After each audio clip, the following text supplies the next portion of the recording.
camarades des peuples d'Afrique, peuple de Côte d'Ivoire, mes chers frères et du Burkina Faso. Comme on le dit, la vérité finit par toujours triompher. Voilà comment les Ivoiriens sont traités au Burkina Faso. On suit attentivement la vidéo. Et bon, on connaît, comme il sait bien le faire, va décortiquer, on est parti. Un talk show sur une chaîne de télévision ivoirienne, un Burkinabé résident en Côte d'Ivoire du nom de Adama Guébré aurait tenu des propos. J'ai dit aurait parce que je ne peux pas être fidèle à ce qu'il a dit, mais dans l'ensemble et en résumé, dans ce talk show, il aurait tenu des propos qui disaient que les Ivoiriens vivant au Burkina Faso seraient impactés négativement par la tension politique entre les deux pays. Monsieur Etienne Ané, bonsoir. Vous êtes président par intérim de l'Union des ressortissants de Côte d'Ivoire au Burkina Faso. D'abord, quand vous avez pris connaissance de ces propos-là, quelle a été tout de suite votre réaction? Bonsoir Hervé, bonsoir à tous. Il faut dire que j'ai écouté, j'ai vu la vidéo et il y a une phrase qui m'a un peu marqué, disant que les Ivoiriens ne pouvaient pas marcher jusqu'à une certaine fierté. Je me suis dit, ben, c'est quoi la fierté?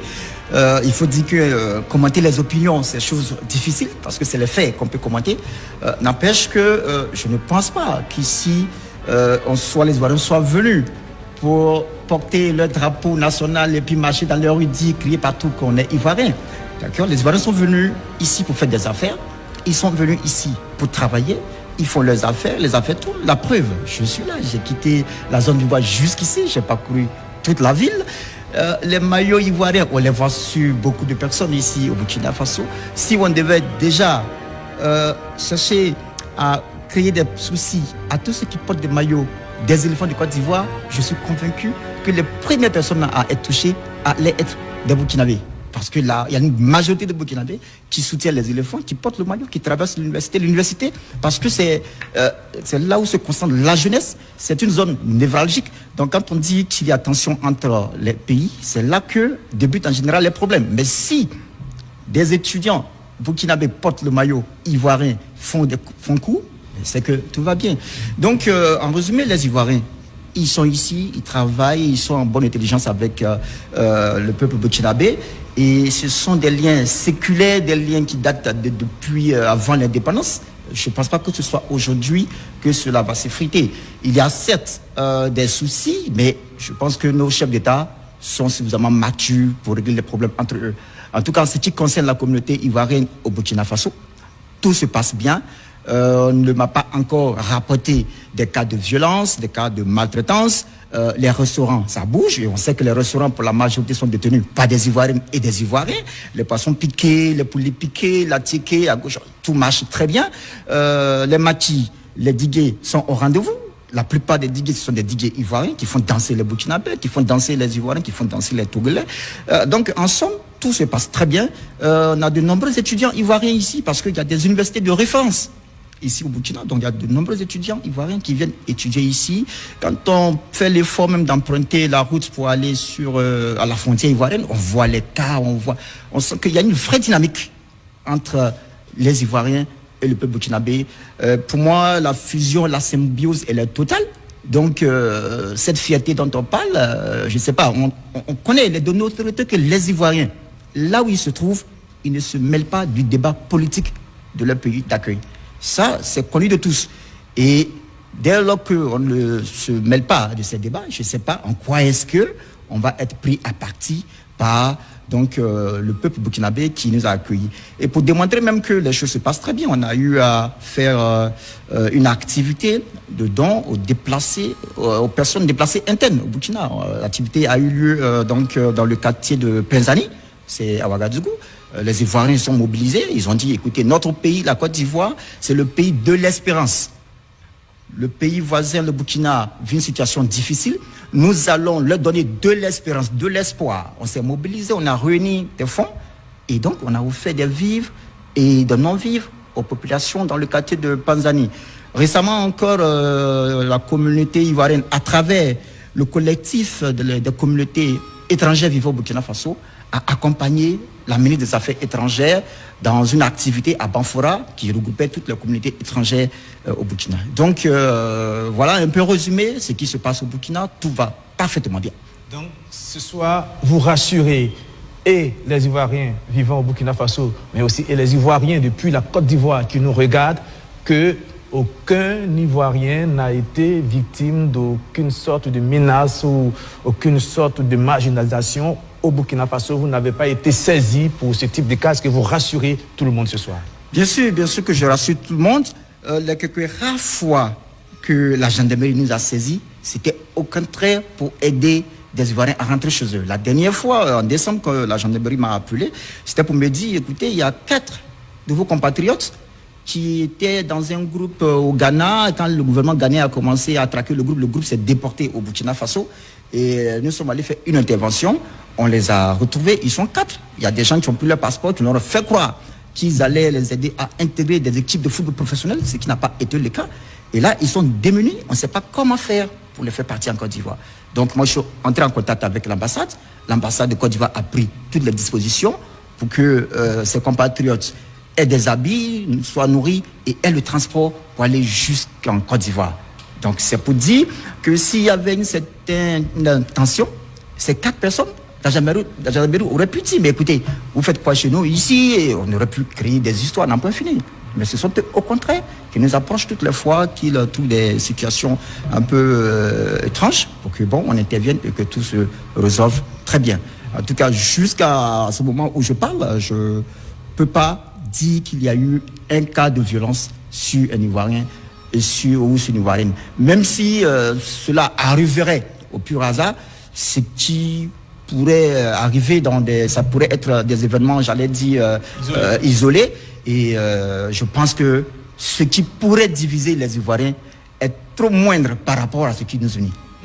Merci bien d'être venu sur le plateau pour apporter ces précisions. Je rappelle que ces propos ont été tenus par un Burkinabé vivant en Côte d'Ivoire du nom de Adama Gebré. Il les a tenus dans une émission de talk show sur une chaîne de télévision ivoirienne au cours d'un débat sur la sortie des pays de l'AES et de la CEDEAO.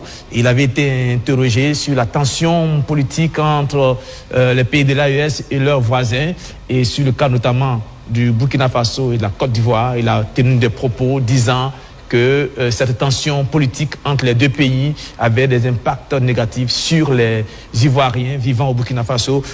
Étienne Ané, président par intérim de l'Union des ressortissants de Côte d'Ivoire au Burkina Faso, vous êtes venu nous dire complètement le contraire. Il n'y a pas d'incidence, tout va bien. Les Ivoiriens vivant au Burkina Faso et leurs frères burkinabés vivent en très bonne intelligence. Moumouni Zongana. Vous avez entendu, cher camarades d'Afrique? Vous avez entendu? Vous avez entendu? Quand je dénonce quelque chose, dites-vous qu'il y a quelque chose derrière. Il ne me l'a pas quand vous parlez par hasard. Quand le petit malheureux là, qui s'est fait passer pour un agent des forces de défense et de sécurité de la Côte d'Ivoire, qu'on appelle Denguele, qui s'en est pris violemment à un Burkinabé et qui a voulu le déshabiller même, parce que le Burkinabé était en maillot de Burkina Faso en Côte d'Ivoire, et il a soutenu que on ne peut pas porter de maillot ivoirien au Burkina Faso. J'ai dit il y a problème.